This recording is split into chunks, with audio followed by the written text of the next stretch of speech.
October 18th, 1943. 6:12 a.m.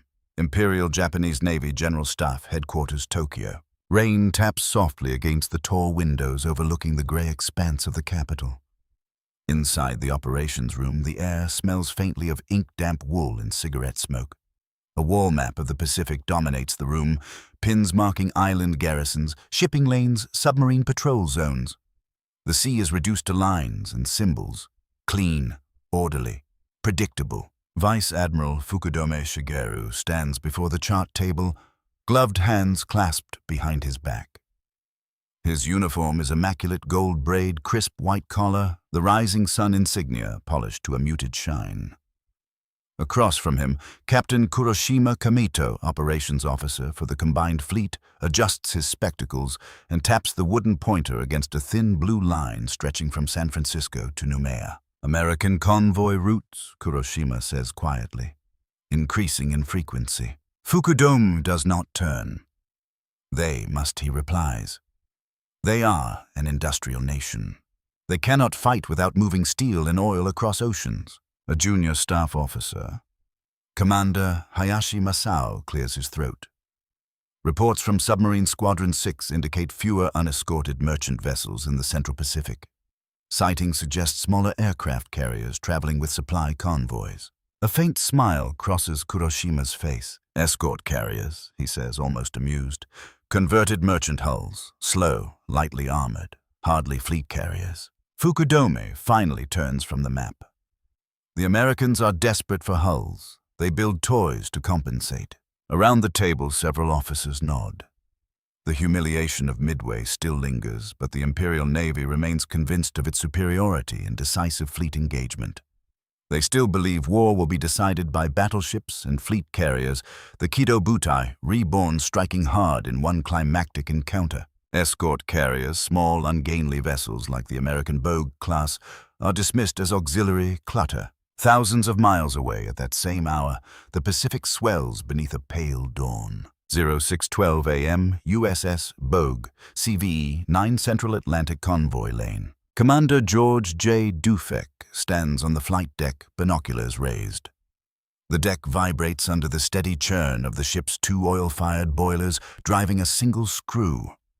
The escort carrier is only 496 feet long, her flat deck crowded with Grumman F-4F.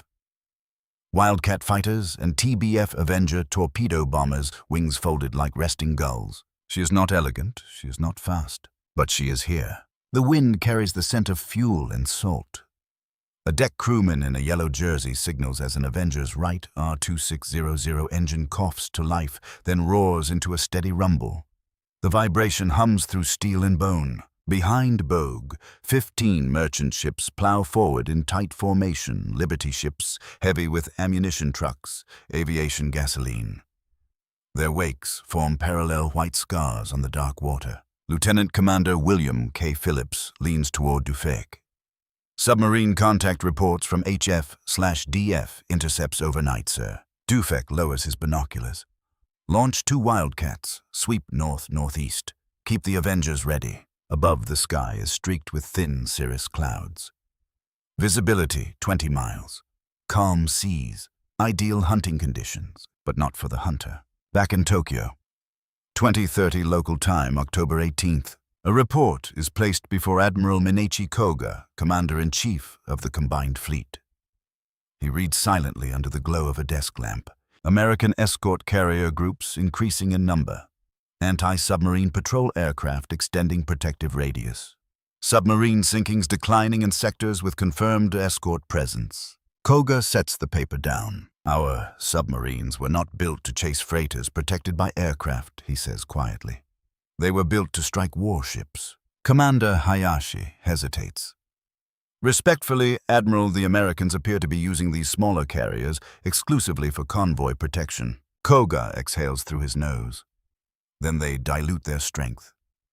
Fleet carriers decide wars, not floating airstrips tied to merchant ships. The assumption settles in the room like dust. In their doctrine, submarines prowl ahead of fleet engagements attriting enemy capital ships. Convoy escort is a secondary concern. The Imperial Navy never invested heavily in defensive convoy systems. It considered such measures passive, almost timid. Aggression wins wars. Defensive escorts are an admission of weakness. October to 21st, 1943. 14:47 p.m., south of the Gilbert Islands. On board the Japanese submarine, the 175. Lieutenant Commander Sunao Tabata peers through the periscope. The tube smells of oil and stale air. Sweat beads on his forehead in the tropical heat. Multiple masts, he murmurs. Convoy formation, bearing 085. The control room is dim red lights glowing over dials and valves. Electric motors hum softly. Depth periscope level, speed 2 knots. Through the lens he sees the slow silhouettes of American cargo ships. And then, aircraft Tabata whispers, a small dark speck circles above the convoy. Then another, not the large profile of a fleet carrier aircraft winging overhead. These planes move methodically, sweeping arcs over the merchant ships. Tabata adjusts focus. The aircraft bears the stubby wings of a wildcat. Escort carrier present, he says sharply. Submerged to 60 meters. Valves hiss. The hull tilts downward. The sea closes overhead. In Tokyo, the reports accumulate quietly. Submarine captains complain of persistent air patrols. Torpedo opportunities vanish under circling aircraft. Depth charges fall with increasing precision, yet the tone of the general staff remains unchanged. They waste fuel, Kuroshima insists during a briefing on October the 28th. Small carriers cannot sustain prolonged operations. Their aircraft are limited. We need only adapt. Vice Admiral Fukudome nods. Our submarine commanders must exercise greater patience. The belief is firm escort carriers are temporary inconveniences. They are not decisive instruments. They do not threaten Japan's perimeter defenses. They do not alter the balance of carrier power. Outside, autumn wind rattles the windows of naval headquarters. Inside, the Pacific remains abstract colored pins and measured distances. No one in the room can hear the distant, relentless drone of American radial engines circling convoys day after day. No one can feel the steady erosion of opportunity. At this moment, no one believes that these small, slow vessels dismissed as inferior substitutes are quietly rewriting the rules of survival at sea. The calm persists. The assumptions harden. The map still looks manageable. November the 3rd, 1943. 04:58 a.m., Truk Lagoon, Caroline Islands. The anchorage lies in darkness, except for scattered deck lights reflecting off calm water. Battleship Musashi rests like a mountain of steel, her massive turrets angled slightly to port. Destroyers rock gently nearby. The air is heavy with humidity and the distant scent of bunker oil. Inside the communications room aboard cruiser Atago, Rear Admiral Taman Yamaguchi studies a decoded submarine report. The paper trembles faintly as the ship's generators hum beneath the deck. Submarine 119 reports repeated forced dives due to persistent American air patrols. The signals officer reads, convoy composed of 10 merchant ships, 1 escort carrier, 4 destroyer escorts. Aircraft launched at first light and maintained continuous coverage. Yamaguchi's jaw tightens. Continuous, he asks. Yes, Admiral. Rotational patrols. Aircraft relieved before fuel exhaustion. A silence follows. Outside, a launch engine sputters across the lagoon. At that same hour, 4:58 a.m., somewhere west of Hawaii, the deck of USS Card, CVE-11, is slick with dew. Lieutenant Commander Robert C. Hay, squadron leader of Composite Squadron 9, checks his watch. The horizon is a thin silver line. Launch, first section, he orders. 2 Grumman TBF Avenger aircraft roll forward, their Pratt & Whitney engines roaring to full power.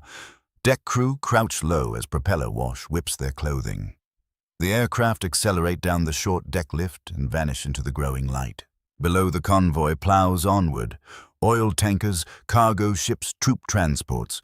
Their wakes carve the ocean in disciplined lines. In the ready room, pilots trace patrol patterns on grease pencils over a chart. Each Avenger carries depth charges and a magnetic anomaly detector. Wildcats orbit above, scanning for periscopes. This is not dramatic warfare. There are no towering carrier decks or dive bombers screaming toward fleet carriers. There is only endurance. Back at Truk, Yamaguchi folds the submarine report. Our submarines cannot attack if they are hunted. First, he says quietly. Captain Kiyoshi Hasegawa replies, the Americans commit air assets merely to protect supply ships.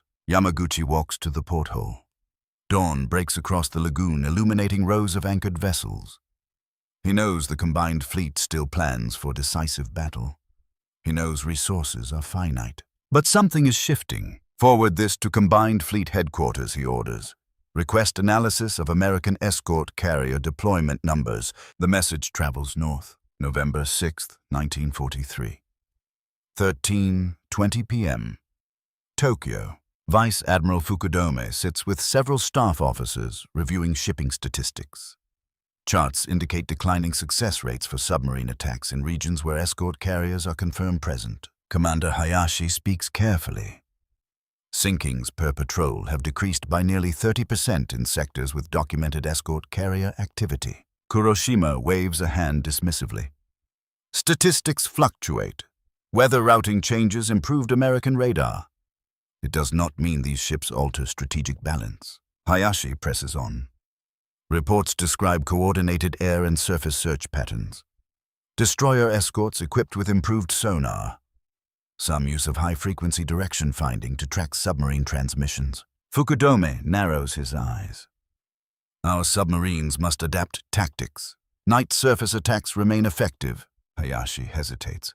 The Americans now conduct night air patrols in certain sectors, Admiral. A pause. Kuroshima laughs softly. Night patrols from escort carriers. On decks barely longer than a merchant ship, their pilots will exhaust themselves. The room relaxes slightly at his tone. The belief persists these are measures of desperation. November 10th, 1943. 22:41 p.m. Pacific Convoy Lane east of the Marshalls. Lieutenant Commander Suno Tabata, aboard Y-175, listens as sonar pings echo faintly through the hull. His submarine runs at 90 meters, batteries draining. Aircraft overhead, even at dusk, his executive officer whispers. They circle like hawks. Tabata clenches his fist. He had surfaced earlier to recharge batteries and attempt a night approach. Within minutes, a radar warning receiver chirped. Moments later, flares blossomed overhead, bathing the sea in harsh white light. A wildcat roared past, guns flashing. Now depth charges detonate above the shock, slamming through steel compartments. Gauges rattle. A light bulb shatters. Hold course, Tabata orders. Silent running. The escort carrier never appears on his periscope again. It does not need to. Its aircraft deny him the surface. He cannot strike what he cannot approach. November 14th, 1943. 9:05 a.m. Tokyo. The new report arrives as submarine 139 damaged, 175 forced to abort patrol, 119 reporting no successful engagements despite multiple convoy sightings. Admiral Minechi Koga reads in silence. Commander Hayashi steps forward. Admiral, the Americans deploy escort carriers, not singly, but in hunter-killer groups. They detach from convoys to pursue submarine contacts. Koga's gaze sharpens. Pursue? Yes, Admiral. Once a submarine is detected, aircraft maintain contact while destroyer escorts close in. Depth charge patterns are coordinated by radio. Kuroshima frowns. They turn defensive assets into offensive hunters. The implication hangs in the air. Escort carriers are no longer passive shields. They are mobile anti-submarine bases. Koga sets the report down slowly. How many of these ships exist? Intelligence estimates at least 20 in service or fitting out. Hayashi replies, 20. Not fleet carriers, not heavy ships of war. Small hulls built in commercial yards. Yet they multiply. Outside, winter approaches Tokyo. Inside, the General Staff debates allocation of dwindling fuel and aircraft production. Every Zero fighter, every torpedo bomber is precious. To counter escort carriers would require the aircraft. Aircraft require carriers or forward airfields. Fuel for patrol aircraft strains supply. The room returns to doctrine. Our objective remains decisive. battle, Fukudome insists. We cannot scatter resources chasing convoy escorts. Kuroshima nods. If we destroy their fleet carriers, their escorts become irrelevant. The logic is clean. It is also increasingly detached from the daily grind of the Pacific. November 18th, 1943. 16:30 p.m. aboard USS Core C5E-13. Commander Roy S. Benson reviews a chalkboard tally in the ready room. Under the heading, Submarines, small marks accumulate. Each mark represents a contact. Some represent confirmed sinkings. Gentlemen. Benson says to his pilots, "We are not glamorous, but every submarine we keep away means fuel reaches the fleet troops, reach the islands, bombers reach Japan." The men nod. They know they are not the fast carrier task force. They do not launch massed strikes against battleships. They circle. They listen. They hunt patiently. Back in Tokyo, as reports continue to trickle in, no alarms sound. No urgent reorganization follows. The escort carriers are acknowledged, but not feared. They are discussed as irritants, temporary obstacles, minor adjustments in a war still expected to be decided by thunderous fleet engagement. The early warnings have arrived. They lie neatly filed in folders on polished desks. November 24th, 1940. 3. 7:16 a.m. Central Pacific northeast of Kwajalein. The ocean is deceptively calm. Low clouds drift across a pale sky, the sun filtered through thin vapor. A convoy of American transports pushes westward in tight formation, hulls painted in dull gray decks, stacked with crates of ammunition fuel lashed down with thick rope. The rhythmic throb of diesel engines carries across the water. Above them, a single Grumman TBF Avenger banks slowly its wings, casting a brief shadow across the lead Liberty ship. Inside the cockpit, Lieutenant John S. Phillips adjusts his headset. "Card control, this is Avenger 3. Continuing sector sweep, no visual contacts." The radio crackles with static, then the calm voice of Commander Robert C. aboard USS Card CVE-11 replies, "Maintain pattern.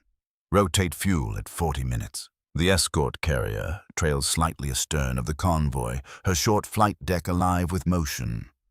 Deck crew move with practiced efficiency, Wildcats warm engines. A second Avenger stands ready at the forward end of the deck, depth charges secured beneath its wings. Card is no fleet carrier. Her silhouette is modest, almost unassuming. Yet she carries something the convoy never had before. Air cover that never leaves. Beneath the surface at 7:18 a.m., Japanese submarine I-40 glides at periscope depth. Lieutenant Commander Toshio Kusaka grips the handles of the periscope, lifting it slowly through the water. The lens breaks the surface. He inhales. Through the narrow circle of vision, he sees masts, smoke, merchant ships in column. A prize worthy of torpedoes. Then a shadow crosses the view. He adjusts focus. An aircraft. Low, circling. Kusaka lowers the periscope instinctively. Aircraft overhead, he whispers. "Remain at depth." The executive officer frowns. Single patrol. Kusaka waits, counts silently, then raises the periscope again for a brief glance. The aircraft is still there. Another appears further out, flying a wider arc. He scans farther back. There. A flat deck vessel trailing the convoy. "Escort carrier confirmed," he says quietly. The control room hums with tension. Gauges glow faintly. Condensation drips from steel beams overhead. "Range to convoy?" the torpedo officer asks. "Too distant," Kusaka replies. "If we close, we must surface tonight, but aircraft may carry radar." He has heard rumors from other captains. American planes detecting submarines even in darkness, flares dropping without warning, depth charges falling with terrible precision. Still, doctrine presses against caution. "Prepare torpedoes," he orders. "We will shadow until nightfall." Above, at 7:42 a.m., Lieutenant Phillips banks his Avenger slightly.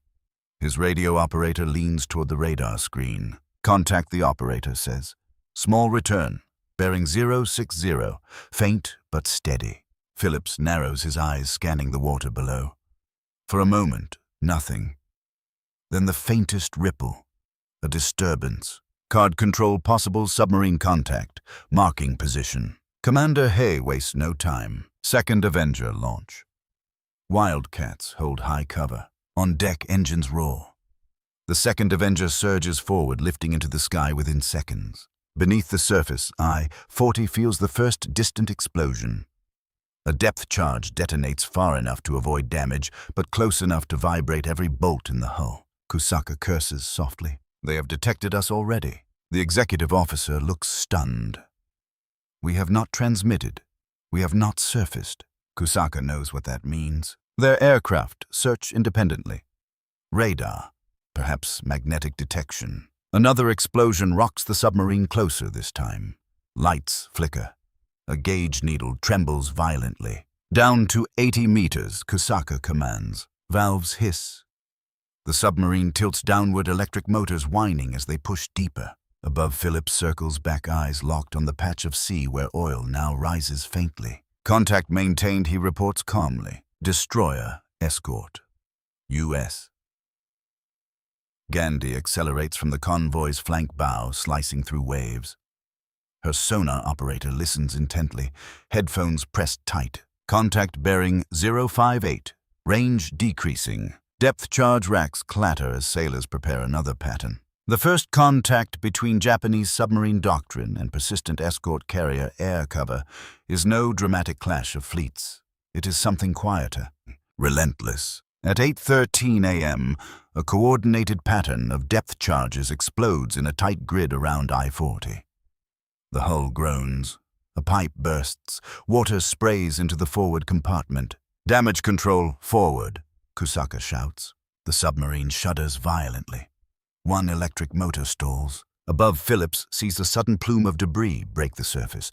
A swirl of oil spreads across the water like a dark stain. He exhales slowly. Card control.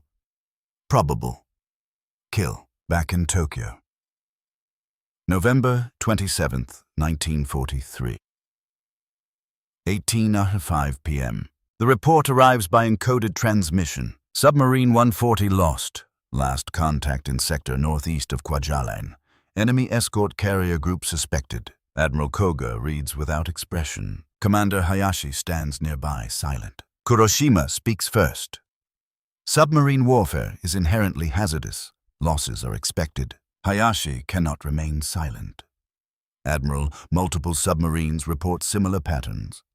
Aircraft detect them before attack.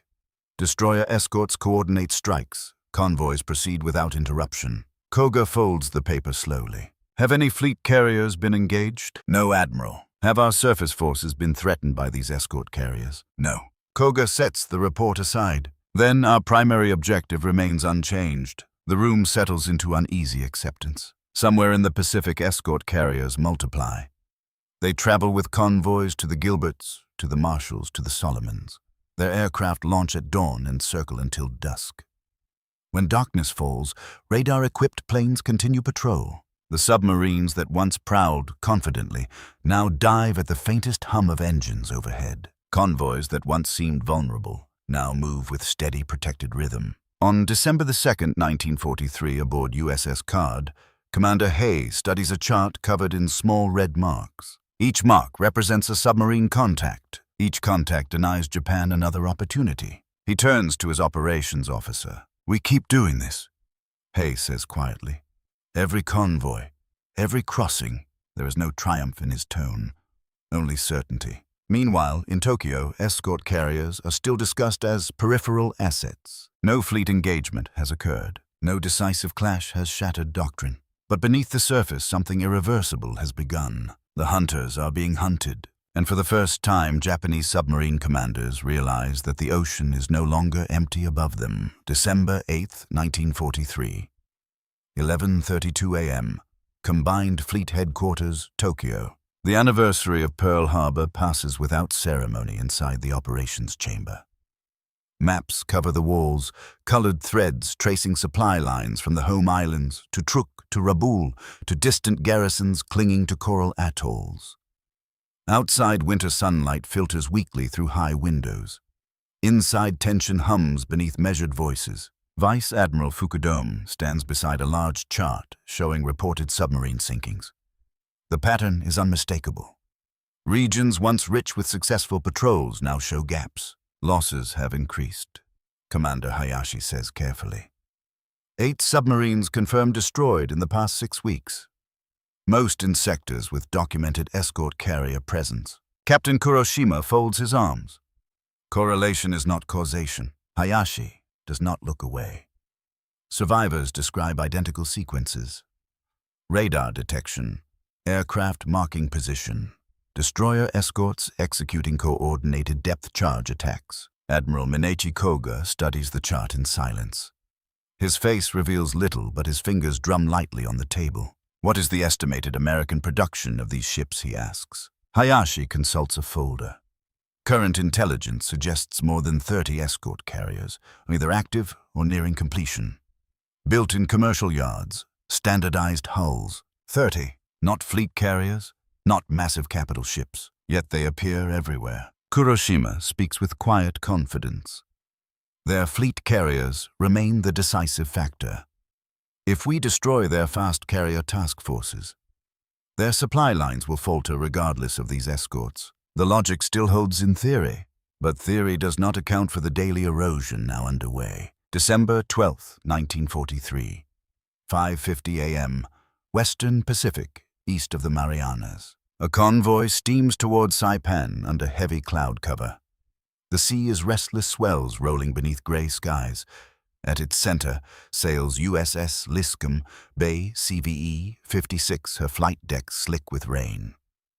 Aircraft are secured against the wind engines covered. Commander Henry F. Mullenix stands on the bridge, scanning the horizon through rain-streaked glass. Launch will be delayed until visibility improves, he says. Below decks, mechanics check depth charges and radar sets. Pilots sip coffee in cramped ready rooms, listening to the constant rumble of engines. The convoy does not stop. It never stops. Beneath the waves at 6:03 a.m., Japanese submarine 175, commanded by Lieutenant Commander Sunao Tabata, tracks the convoy from periscope depth. Tabata peers through rain-distorted optics. There, he murmurs. Escort carrier. His torpedo officer leans close. Weather reduces aircraft effectiveness. Tabata nods slowly. This may be our opportunity. He calculates speed and bearing. The convoy moves steadily. The escort carrier maintains position near the center destroyer escorts, forming a protective ring. Tabata hesitates only briefly. Doctrine demands aggression. Prepare torpedoes 1 through 4, he orders. Set depth for carrier hull. Inside Liscum Bay at 6:08 a.m., sonar operators aboard destroyer escort. USS Hull detect faint returns. Possible, contact the sonar chief reports. Bearing 075. Mullenix reacts instantly. Signal evasive maneuvers. Prepare aircraft once visibility allows. But the rain reduces sight lines. Aircraft remain grounded. At 6:12 a.m., the 175 fires a spread of torpedoes. Inside the submarine, compressed air thunders through tubes. The hull shudders as each torpedo leaves. Dive to 90 meters, Tabata commands. Seconds stretch. On Liscum Bay, a lookout shouts. Torpedo wake port side. There is barely time to react. The first torpedo strikes beneath the carrier's aft section. The explosion tears through aviation fuel storage and detonates munitions. A massive secondary blast erupts, fireball ripping through the deck. The ship convulses. Mullenix is thrown against the bridge railing as flames roar upward. Smoke billows into the sky. Within minutes, the escort carrier lists heavily. Crews scramble across tilting decks. Ammunition cooks off in violent bursts. Destroyer escorts race inward, depth charges dropping blindly. But 175 is already deep batteries straining hull, groaning under pressure. Liscum Bay sinks within 23 minutes. Hundreds perish. In Tokyo, the news is received with restrained satisfaction. December 14th, 1943. 19:20 p.m. Naval General Staff. Escort carrier sunk. Kuroshima reads aloud. American losses significant. Fukudome nods. Proof that these vessels are vulnerable. Hayashi, however, studies a second report. Convoy reached destination despite loss, he says quietly. Aircraft from other escort carriers assumed patrol duties within 48 hours. Kuroshima frowns. One less hull reduces their coverage. Hayashi replies. Replacement hulls are launching monthly. Silence follows. The sinking of Liscombe Bay becomes a point of reassurance. Evidence that escort carriers can be destroyed, that they are fragile. Yet beneath that reassurance lies a deeper misjudgment. The Americans do not rely on a single escort carrier. They deploy them in numbers. December 20th, 1943. 10:17 a.m. Atlantic Convoy wrote. USS Bogue leads a hunter-killer group detached from convoy duty. Her Avengers fan outward in search patterns spanning dozens of miles. Lieutenant Commander William Phillips peers at his radar screen. Contact confirmed, he says calmly. Repeat, contact. Destroyer escorts alter course instantly. Hours later, oil and debris mark another submarine grave. The hunter-killer concept evolves rapidly. Escort carriers are no longer tethered solely to convoys. They roam ahead, clearing lanes. Back in Tokyo, December 28, 1943. Fuel shortages intensify. Aircraft production struggles against bombing raids and material scarcity. Submarine losses mount quietly. Admiral Koga reviews updated statistics. Merchant sinkings by submarines have declined sharply in protected sectors, Hayashi reports. American troop movements proceed with minimal disruption. Koga's voice is low. Our perimeter depends on isolating their advances. He looks up slowly. If their convoys cannot be stopped, our island garrisons will face overwhelming force. Kuroshima attempts reassurance. Decisive battle remains forthcoming. When we engage their fleet carriers, these escorts will scatter. But the decisive battle continues to retreat further into the future. Meanwhile, convoy after convoy crosses the Pacific under constant air umbrella. The escalation has begun. Japan has struck back proven escort carriers mortal. Yet production replaces losses faster than submarines can inflict them. And the misjudgment persists. They see vulnerability. They do not yet see the system. January 31st, 1944. 6:40 a.m. Pacific Ocean, west of Kwajalein Atoll. The sky is streaked with red and gold as the sun lifts over a restless sea. The wind carries a steady bite, pushing whitecaps against the hulls of an American invasion convoy bound for the Marshall Islands. Transports heavy with Marines and artillery move in disciplined formation. Destroyers patrol the perimeter bows, cutting through swells. At the center of the protective ring steams USS Chenango, CVE 28. Her flight deck is already alive with movement. Engines roar to life one after another, the sound merging into a single mechanical thunder that vibrates through steel and bone. Commander George Dufek stands on the bridge wing, binoculars raised. His voice is steady. Launch full anti-submarine sweep. Continuous rotation. No gaps. Below him, deck crews guide Grumman F-4F Wildcats into position. The first aircraft surges forward, lifting off the short deck with barely a whisper of clearance above the waves. Moments later, Avengers follow depth charges secured beneath their wings. Above the convoy, a protective ceiling forms. The invasion of Kwajalein is underway. Beneath the surface, Japanese submarine, I-19 creeps at periscope depth. Lieutenant Commander Takakazu Kanashi grips the periscope handles, scanning the horizon. Through the lens, he sees what once would have been a target-rich environment. Transports, troop ships, oilers. Enough tonnage to cripple an operation. But he also sees aircraft. Not one or two, a constant pattern.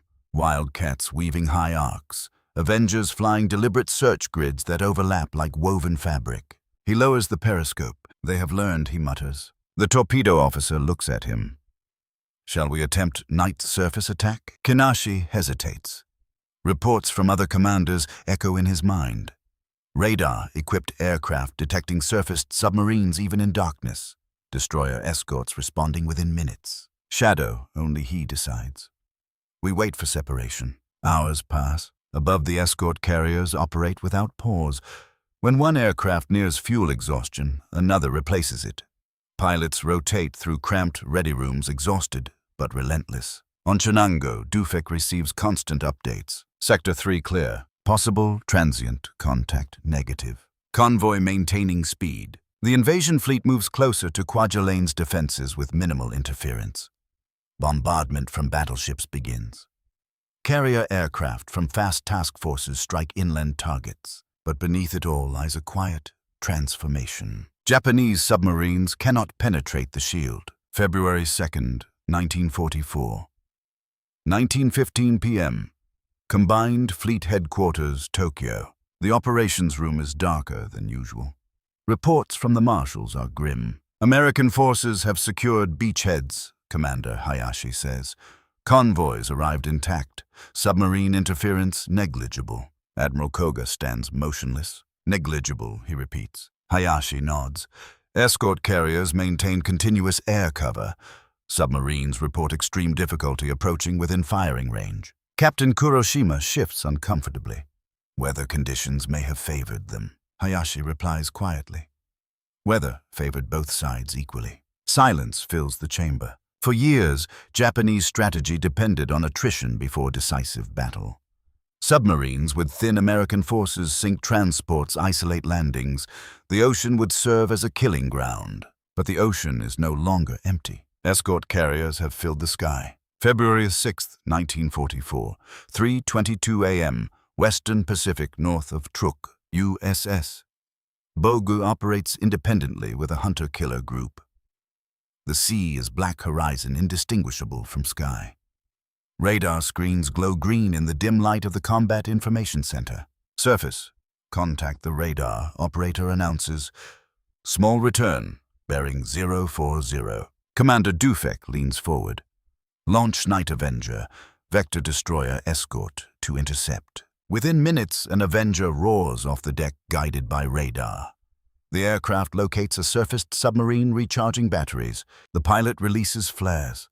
The sea explodes in harsh white light. Machine gun fire rakes the submarine's deck as depth charges tumble into the water. By dawn, oil spreads across the waves. Another submarine gone. Back in Tokyo.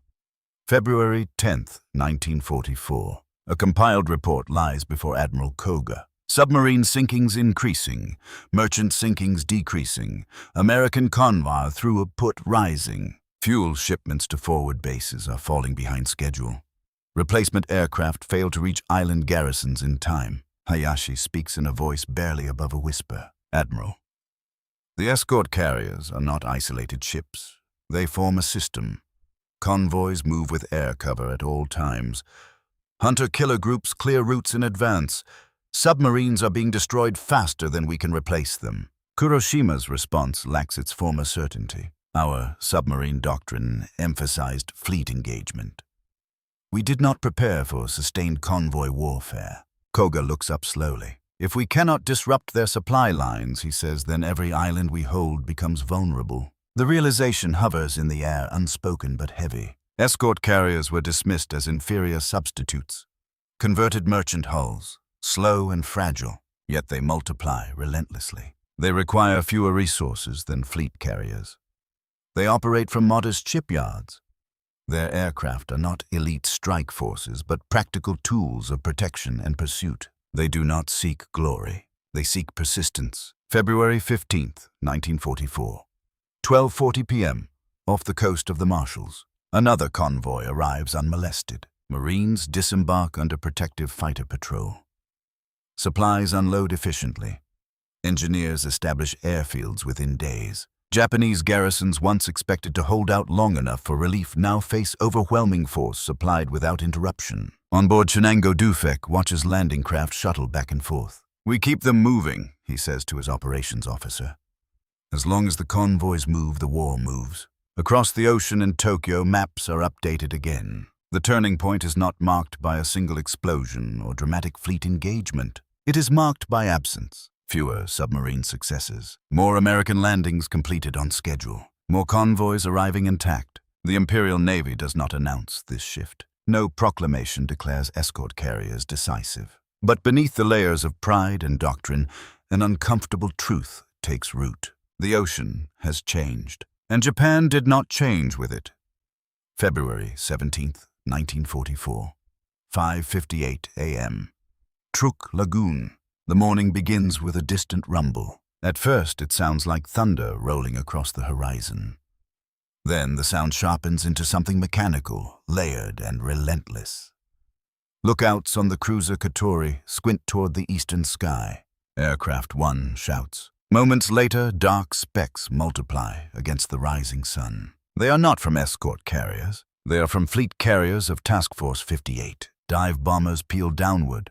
Torpedo planes skim low over the water. Fighters strafe anchored ships. The lagoon erupts into chaos. Battleship Musashi is absent already, withdrawn to safer waters. But dozens of auxiliary vessels, transports, repair ships, and smaller combatants sit exposed. Explosions rip across the harbor. Fuel depots ignite. Columns of black smoke climb skyward. Rear Admiral Kiyohide Shima stands rigid on the bridge of light cruiser Naka as near misses throw geysers of water against the hull. "Signal all vessels to disperse," he shouts. But dispersal requires fuel. Fuel that has not arrived in sufficient quantities for months. Convoys from the home islands have been delayed, rerouted, or destroyed. Submarine successes, once expected to cripple American supply lines, have dwindled. Meanwhile, American convoys move with steady rhythm. The attack on Truk is devastating not only because of bombs and torpedoes. It is devastating because there is no reserve, no rapid reinforcement, no steady stream of replacement fuel and aircraft. The sky over Truk belongs to American carriers, and the sea lanes feeding Truk have grown dangerously thin. February 18, 1944. 21:10 p.m. Imperial General Headquarters, Tokyo. The room is tense, lit by harsh overhead lamps. Reports from Truk lie scattered across a long wooden table. Auxiliary cruisers sunk. Destroyers heavily damaged. Aircraft destroyed on the ground, Commander Hayashi reads. Admiral Mineki Koga listens without interruption. Captain Kuroshima speaks in a strained voice. The Americans concentrated fleet carriers for this strike. Escort carriers are irrelevant here. Hayashi lifts his eyes. Respectfully, Captain, the strike succeeded because convoys delivering supplies to Truk were increasingly disrupted. Fuel shortages limited dispersal. Air defenses were not fully resupplied. Silence falls. Koga asks quietly. And why were supplies disrupted? Hayashi does not hesitate now. American escort carriers ensured their own convoys reached forward bases intact.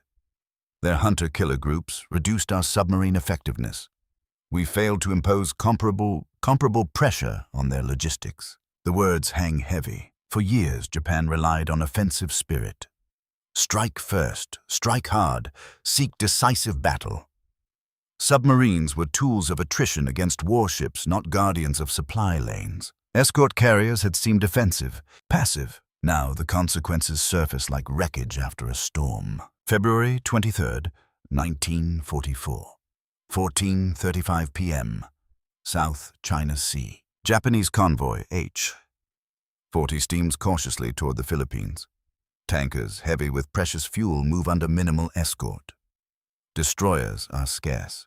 Aircraft coverage is sporadic. Lieutenant Commander Hiroshi Ota, aboard destroyer Asashimo, scans the sky anxiously. "There are too few of us," he mutters. Japan attempted to strengthen convoy escorts, but purpose-built anti-submarine vessels are limited. Air cover from land bases stretches thin across vast distances. Beneath the waves, American submarine USS Tang tracks the convoy silently. No escort carrier shadows these ships. No constant air patrol circles above. At 14:52 p.m., Tang fires a spread of torpedoes. Explosions ripple through the convoy. A tanker erupts in flames. Asashimo charges forward, dropping depth charges, but the pattern is scattered. Coordination is imperfect. Sonar contact fades. Another tanker burns. Fuel destined for fleet operations spills into the sea. Back in Tokyo. February 27, 1944. Admiral Koga stands before a large strategic map. Red pins marking American advances multiply. Blue pins representing Japanese supply lines thin noticeably. "Our submarines cannot break their convoys," he says quietly.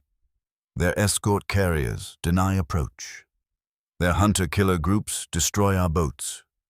Meanwhile, our own convoys suffer heavy losses." Kuroshima speaks with fading confidence. "We can redeploy air units from Homeland Defense to convoy escort." Hayashi responds. "Homeland Defense is already strained. Production struggles to replace aircraft lost in combat and accidents." Koga turns from the map. If we abandon decisive battle doctrine, he says slowly, what remains of our naval strategy? No one answers. March 3rd, 1944, 6:10 a.m., Pacific Convoy Lane, USS Bogue, steams steadily, aircraft launching at first light. The rhythm is almost routine now. Patrol, contact, pursuit, depth charges, oil slick. Commander Dufek reviews reports. Another confirmed sinking, as operations officer says. Dufek nods. Keep pressure. Do not allow them to surface comfortably anywhere. The Americans have turned protection into a fence. Escort carriers shield convoys and simultaneously scour seas for submarines. Each destroyed submarine reduces Japan's ability to threaten future movements. The imbalance widens daily. March 8th, 1944. 18:45 p.m. Tokyo. A final briefing for the week. Submarine losses exceed replacement capacity. Fuel shortages constrain fleet exercises. Pilot training hours are reduced to conserve gasoline. Koga's voice is calm but strained. We cannot afford to lose additional submarines without result. Hayashi speaks carefully. Admiral, unless we develop effective countermeasures to escort carrier air patrols, further submarine deployments will likely yield similar outcomes. Kuroshima clenches his fists. We cannot concede the sea lanes. The room feels smaller than before. Shock has given way to confusion. Every solution demands resources that are no longer abundant. To protect convoys requires aircraft and escorts. To protect the homeland requires aircraft. To challenge fleet carriers requires aircraft and fuel. Escort carriers, once mocked as inferior substitutes, now represent a persistent wall across the ocean. They are not dramatic. They do not seek decisive confrontation. They simply remove opportunity. Each convoy that arrives intact strengthens American offensives. Each Japanese convoy that fails weakens the perimeter further. The realization spreads quietly among officers who once dismissed the threat. But acknowledgement is not yet action, and time continues to move forward. Type continue to generate the next section. Continue. Do not use Section 7. Collapse of the original plan. March 30th, 1944. 7:05 a.m. Western Pacific east of Palau. The sea is deceptively calm. A wide sheet of steel blue stretching to the horizon. A faint haze softens the morning sun. In the distance, a column of American transports advances in ordered formation, their gray hulls steady against the swell. At the heart of the formation sails USS Sangamon, CVE 26. Her short flight deck is already alive with activity. Grumman Wildcats line the forward section, engines idling. Behind them, Avengers are positioned with depth charges secured, crews crouched beside landing gear struts. Commander Thomas L. Sprague stands on the bridge, binoculars pressed to his eyes. Launch anti-submarine patrol immediately, he orders. Maintain continuous rotation, no breaks. The deck crew signals. One Wildcat surges forward, lifts cleanly into the air. Another follows. Within minutes, a protective canopy forms above the convoy. The sound never truly fades. Engines hum overhead. Radio chatter pulses through headsets. Radar operators track faint returns across green screens. This is not spectacle. It is system. Beneath the surface, at 7:22 a.m., Japanese submarine Row 41 creeps at periscope depth. Lieutenant Commander Yasuo Orita raises the periscope cautiously. Through the lens, he sees the transports. He also sees aircraft. He counts them. 1, 2, 3, more, further out. They overlap search patterns in careful arcs. A destroyer escort cuts across the convoy's wake sonar, pings echoing faintly through the water. Orita lowers the periscope slowly. There is no gap, he murmurs. The torpedo officer stares at him. Night attack. Orita shakes his head. Radar-equipped aircraft patrol even in darkness. We will be illuminated before firing range. The original plan of the Imperial Navy had relied on attrition before decisive battle. Submarines would thin American strength. Transports would burn. Reinforcements would falter. The enemy would arrive weakened, vulnerable to fleet annihilation. But now, convoys move like armored columns. The ocean above them is no longer empty sky. April 2nd, 1944, 19:30 p.m. Combined Fleet Headquarters, Tokyo. A large operations map dominates the wall. Red markers showing American advances creep steadily closer to the Marianas. Admiral Minechi Koga stands with his hands clasped behind his back. The room is quiet except for the ticking of a wall clock. Commander Hayashi reads from the latest summary. American convoy throughput remains uninterrupted in Central Pacific sectors. Submarine sinkings now exceed successful engagements by a ratio of nearly 3-to-1. Captain Kuroshima's voice lacks its former edge. Our submarines were trained for fleet reconnaissance and capital ship attack.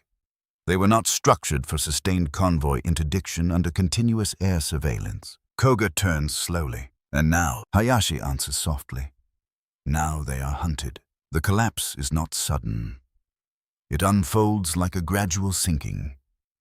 Each week brings another submarine lost.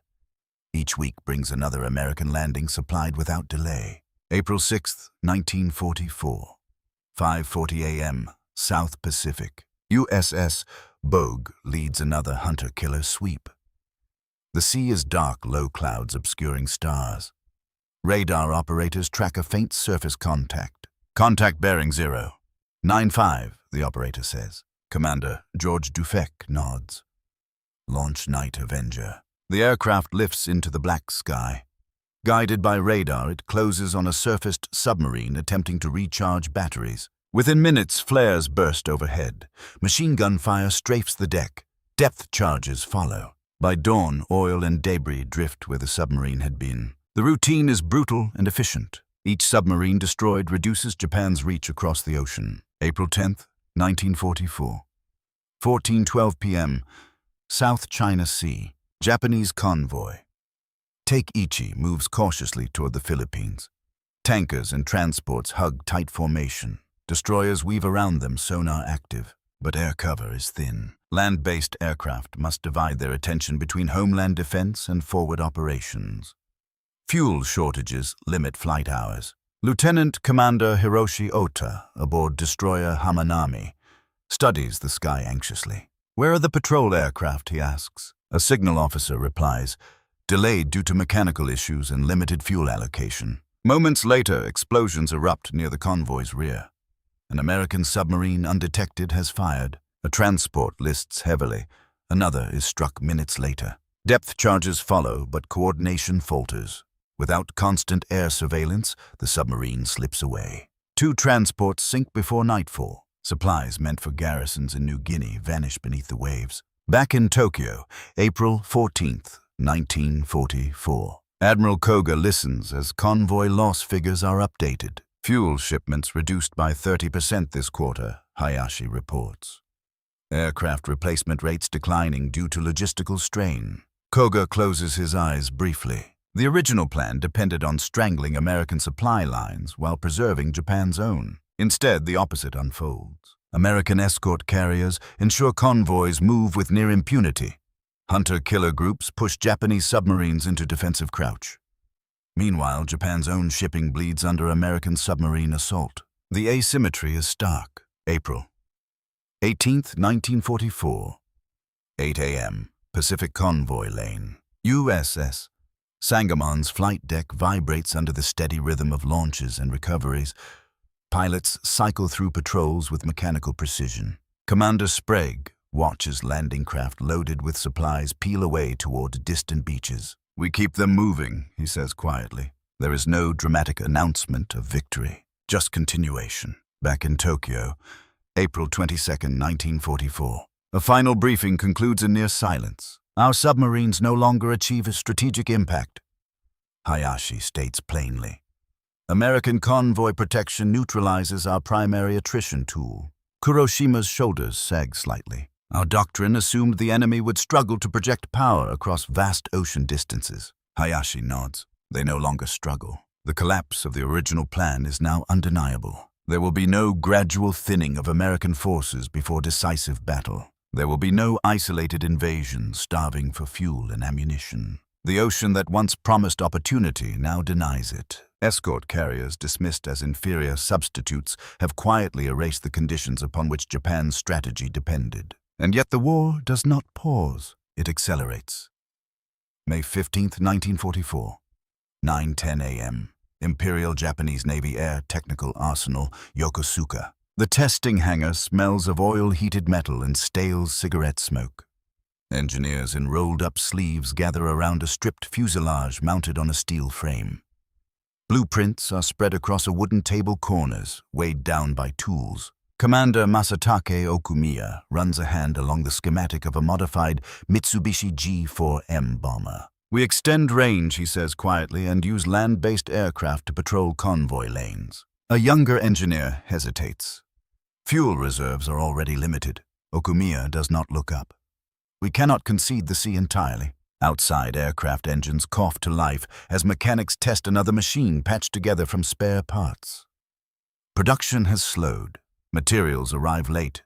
Replacement engines are fewer each month. Escort carriers have forced Japan into reaction. Now, land-based aircraft must compensate for what submarines can no longer achieve. May 20th, 1944. 6:35 a.m., Philippine Sea. An American convoy steams westward under gray skies. At its center sails USS Suwannee, CV-27. Wildcats circle above in overlapping patterns. Avengers sweep outward in expanding arcs, radar sets, humming steadily. Commander Thomas Sprague studies the operations board. Maintain full rotation. Intelligence suggests increased Japanese air reconnaissance. Moments later, radar reports inbound aircraft from the northwest. 2 Japanese G4M bombers approach at low altitude, engines straining. Wildcats dive to intercept. The bombers release from too great a distance, forced into hurried attack by aggressive fighters. Their bombs fall wide. One bomber spirals into the sea, trailing smoke. The other escapes eastward. The convoy never breaks formation. Onboard Suwannee pilots refuel and prepare to launch again. The shield remains intact. May 25th, 1944.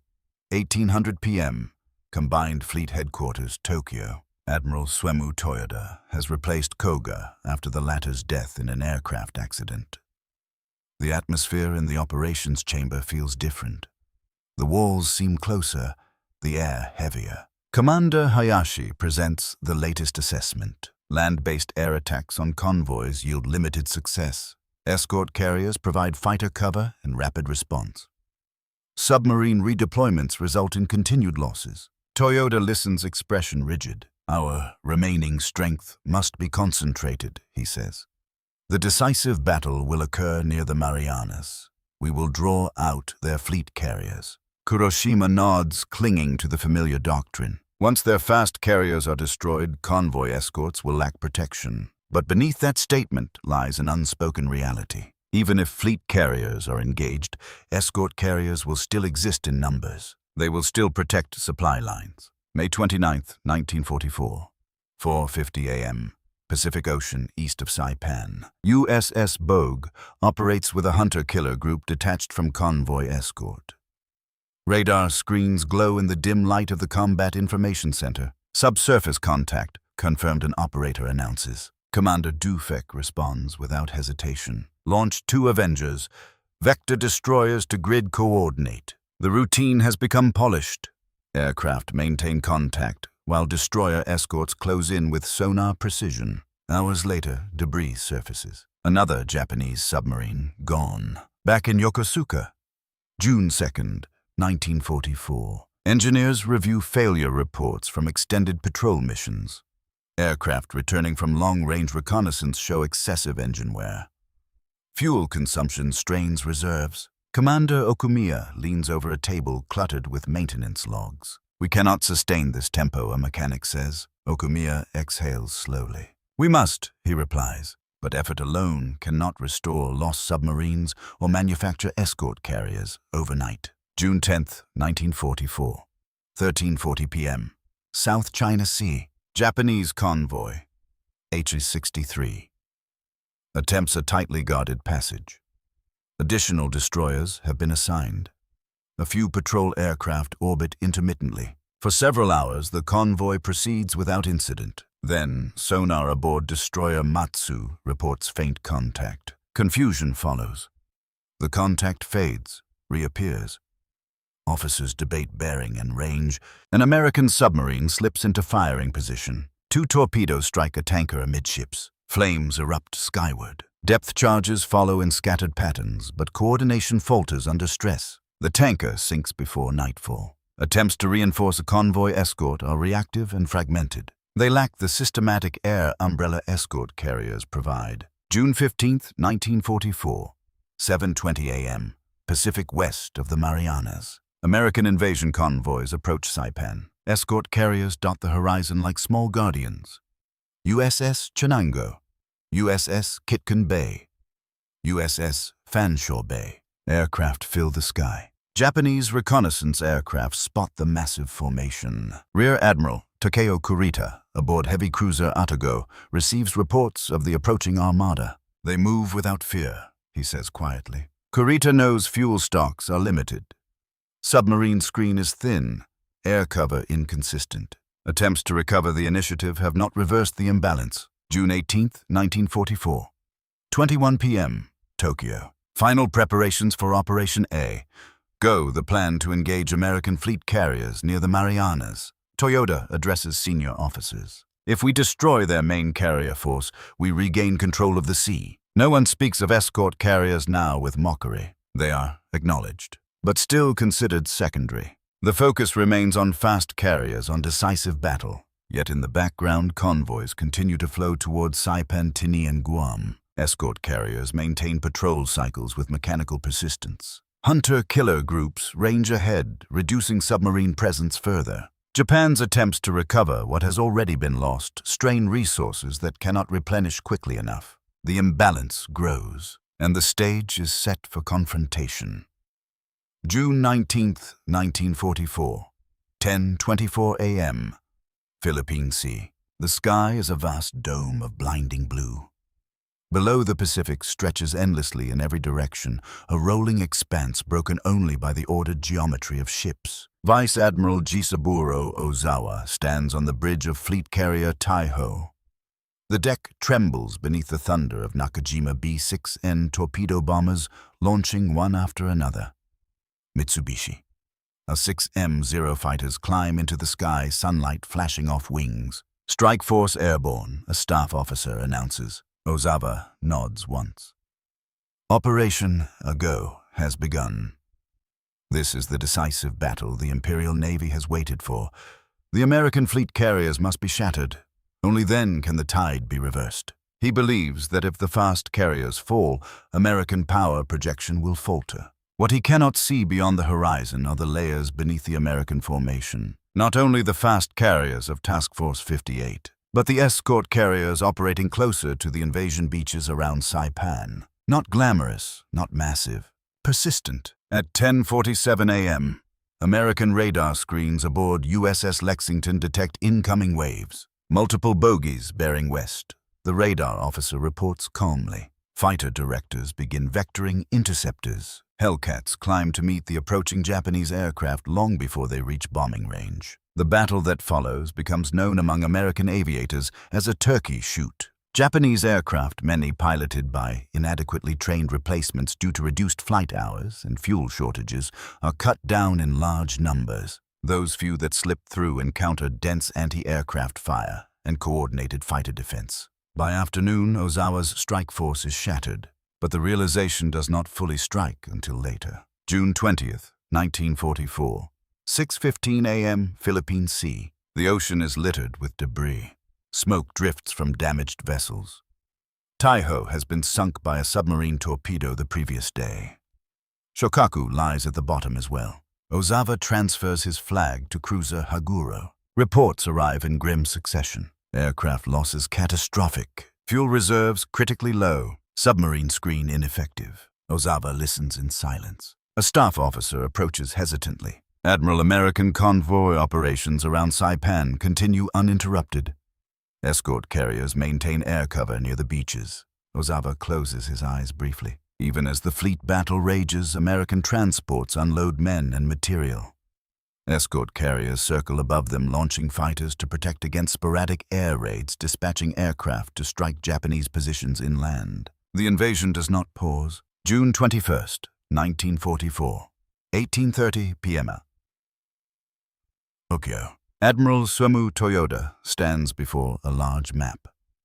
The outcome of the Philippine Sea battle is clear. 3 fleet carriers lost, hundreds of aircraft destroyed, veteran pilots gone. Commander Hayashi delivers the final assessment. American losses minimal. Their fast carriers remain operational. Escort carriers continue to protect invasion convoys. Saipan beachheads expanding. Toyoda's voice is steady but hollow. We sought decisive battle. We achieved decisive defeat. Silence. Kuroshima speaks quietly now. Even had we damaged their fast carriers, their convoy system remains intact. Escort carriers shield their logistics independently. No one argues. For the first time, the full structure becomes visible. Escort carriers were never meant to duel fleet carriers. They were meant to ensure that supply never stopped. Even if fast carriers were forced to withdraw, escort carriers would still guard transports. Submarines once expected to starve the enemy before decisive battle have been reduced in number and effectiveness. Japan's own convoys continued to suffer under American submarine assault, unchecked by comparable air umbrellas. June 24, 1944, 7:40 a.m. Off Saipan. USS Fanshawe Bay launches Wildcats at dawn. Below landing craft shuttle between transports and beaches, thick with smoke. Marines push inland with steady resupply. Ammunition flows.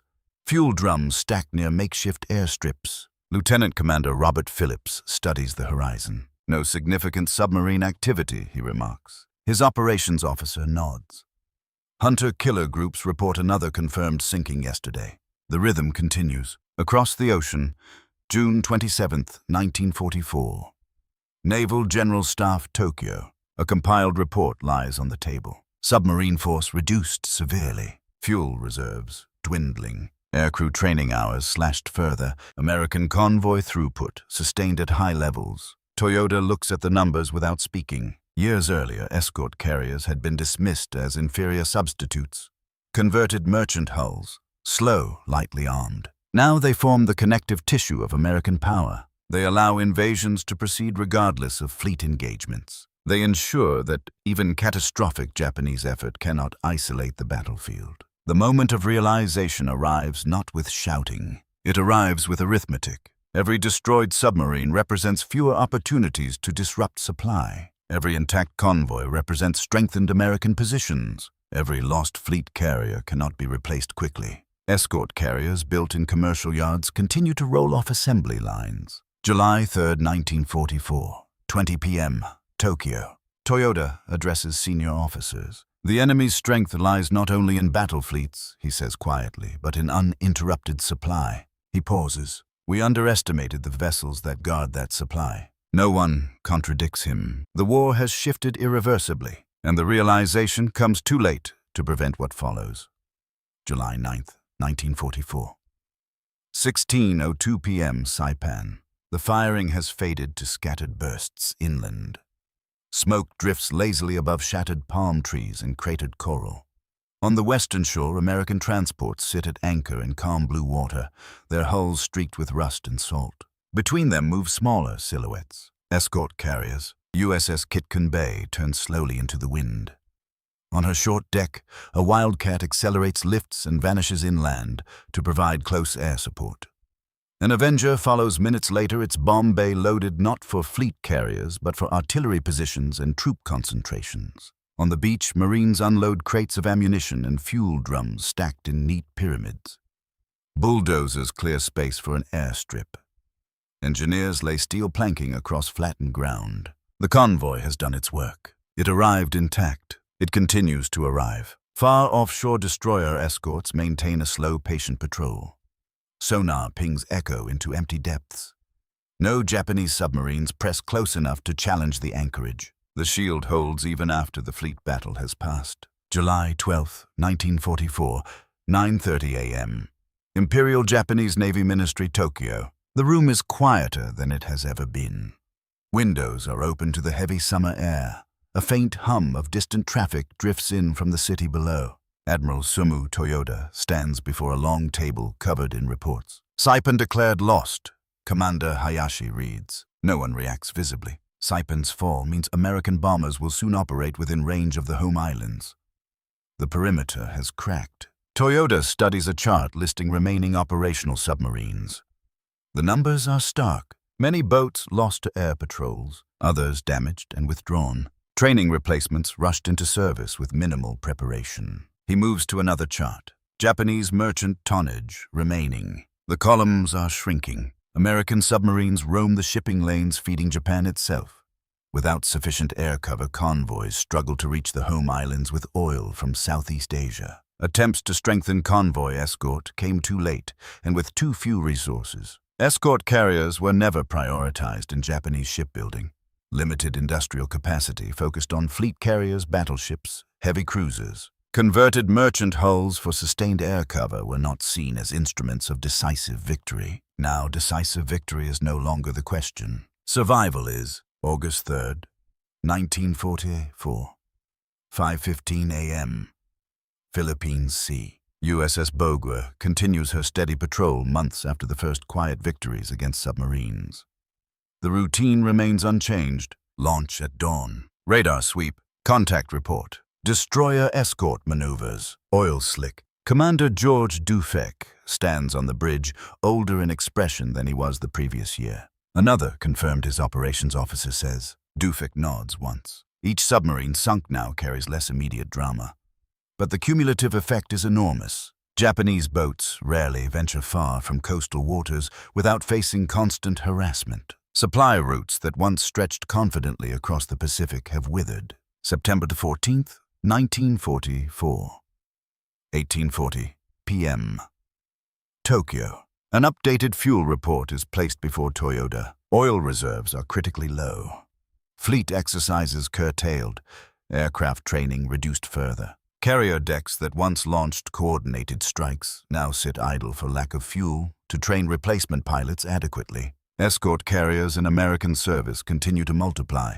They escort convoys to the Philippines. They guard landings at Peleliu. They range ahead of invasion fleets, ensuring that submarines cannot mass unseen. The imbalance that began quietly months earlier has solidified into permanence. October 23rd, 1944.